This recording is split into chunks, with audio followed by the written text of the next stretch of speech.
L'actualité, c'est forcément les recours, les contestations sur l'élection, notamment de Martine Aubry à Lille. Violette Spilbout qui va déposer un recours au tribunal administratif.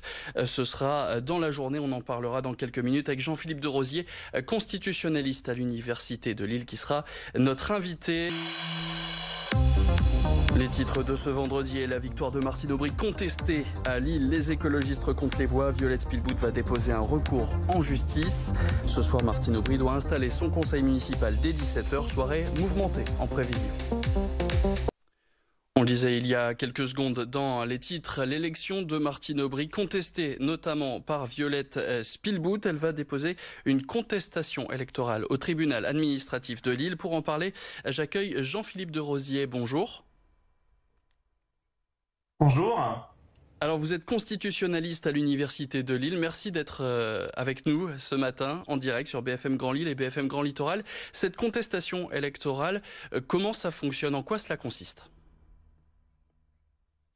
Eh bien, c'est un recours qui est déposé au tribunal administratif. C'est le juge administratif qui est compétent pour juger des élections et qui va donc devoir l'examiner sur la base des arguments qui sont présentés par ceux qui introduisent le recours. C'est donc véritablement un recours contentieux qui va être jugé par un juge. Et qu'est-ce qui peut faire justement que cette élection puisse être contestée? Est-ce qu'il y a des motifs qu'on retrouve, qui sont fréquemment donnés au tribunal administratif? Oui, alors pour attaquer le résultat d'une élection, il faut démontrer que le scrutin et son résultat ont été altérés par un certain nombre de faits dont il faut prouver la véracité. Et il ne faut pas seulement prouver la véracité des faits, c'est-à-dire qu'il y a eu des manœuvres qui ont pu être opérées par qui que ce soit, mais il faut en plus démontrer, c'est là toute la difficulté, que ces faits ont eu pour conséquence directe de changer le résultat du scrutin.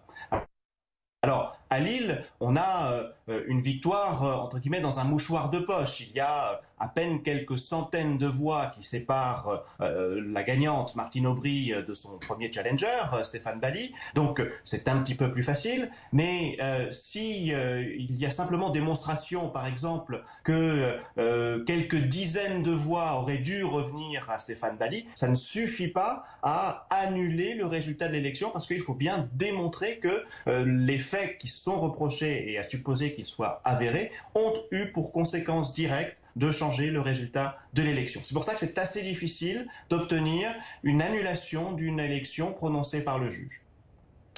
Du coup, les candidats ont tous jusqu'à 18h ce soir pour déposer leur recours. Combien de temps ça prend au tribunal administratif de pouvoir étudier tous les dossiers qui sont déposés?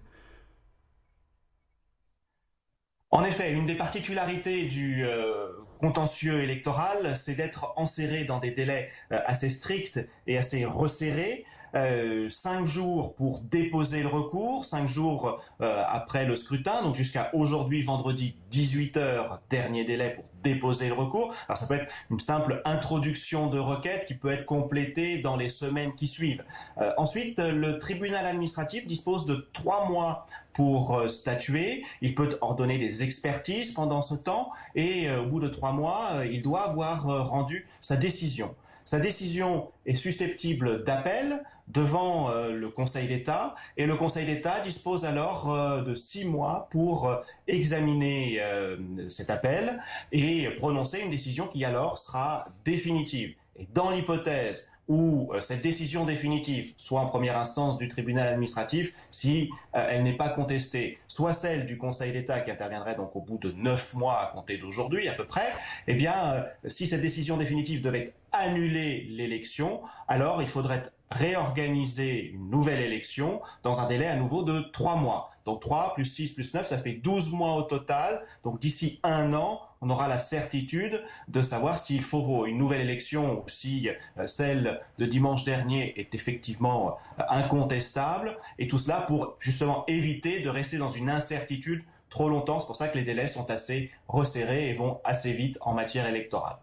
Jean-Philippe de Rosier, vous nous disiez c'est très compliqué comme recours, c'est très compliqué de montrer l'influence qu'ont eu ces faits sur les votes. Est-ce que ça s'est déjà produit? Est-ce qu'on a déjà vu le tribunal administratif annuler une élection?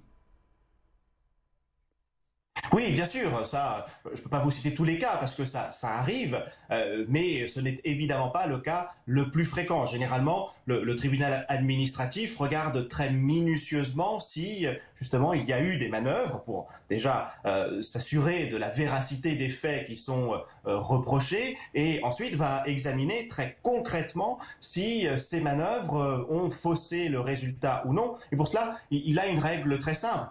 Il essaye d'identifier globalement le nombre de voix qui sont discutées et discutables, il les reporte intégralement sur le second et dans l'hypothèse où cela donc changerait le résultat et que ce second deviendrait premier, alors le scrutin est annulé. Mais si ce n'est pas le cas, alors le scrutin n'est pas annulé. Je prends un exemple très simple et très court. Il y a eu un problème dans un bureau de vote où il n'y a eu que 50 votants. Alors on annule toute l'opération du bureau de vote, on enlève 50 voix à celui qui est arrivé en tête, on les reporte sur le deuxième, ce qui fait donc un rééquilibrage. Et si cela fausse le résultat, alors on annule l'élection. Si cela ne fausse pas le résultat, l'élection n'est pas annulée. Ça arrive, pour répondre à votre question, mais ce n'est pas le cas le plus fréquent. Si le scrutin venait à être annulé par le tribunal administratif, ça veut dire qu'il y aurait de nouvelles élections à organiser ou alors, selon recomptage des voix, ce serait une autre liste qui prendrait la place de Martine Aubry. Alors, le tribunal administratif dispose du pouvoir de proclamer élu celui qui a été battu. C'est un pouvoir qu'il dispose, qu'il utilise très rarement parce qu'il faut qu'il ait la certitude que cette personne ait effectivement été élue en lieu et place et que donc les voix discutables qui sont retirées à la personne qui arrive en tête bénéficient exclusivement à celle qui est arrivée en deuxième position. C'est pour ça que c'est assez rare d'avoir cette certitude-là. C'est possible, mais ce n'est de loin pas le cas le plus fréquent. Généralement, l'élection est annulée et on procède à l'organisation d'une nouvelle élection. Jean-Philippe de Rosier, dernière question très rapidement. En 2014, il y avait eu 220 recours au tribunal administratif en France. Là, rien que pour le premier tour cette année, il y en a eu 230. Est-ce qu'on peut dire que c'est la faute de la crise du coronavirus qui va compliquer la tâche du tribunal administratif ou c'est que les gens sont tout simplement plus procéduriers, plus attentifs sur ces élections ? C'est sans doute un mélange des deux, mais évidemment que la crise que nous avons traversée et que quelque part nous traversons encore, y est pour beaucoup. Nous avons vu à quel point, dans quelles conditions le premier tour s'est déroulé, avec une abstention beaucoup plus importante qu'à l'accoutumée, avec un contexte d'incertitude. Et d'ailleurs, il y a des premières décisions qui sont attendues sur ces résultats du premier tour, des rapporteurs publics qui sont un petit peu les procureurs des tribunaux administratifs qui ont demandé l'annulation parce qu'ils ont considéré que le contexte n'était pas favorable et propice à encourager les électeurs à se rendre aux urnes. Donc oui, l'augmentation du nombre de contentieux est certainement liée à la crise que nous avons traversée et au fait que Merci Jean-Philippe Rosier, on est un petit peu coupé par le temps. Merci d'avoir répondu à toutes ces questions.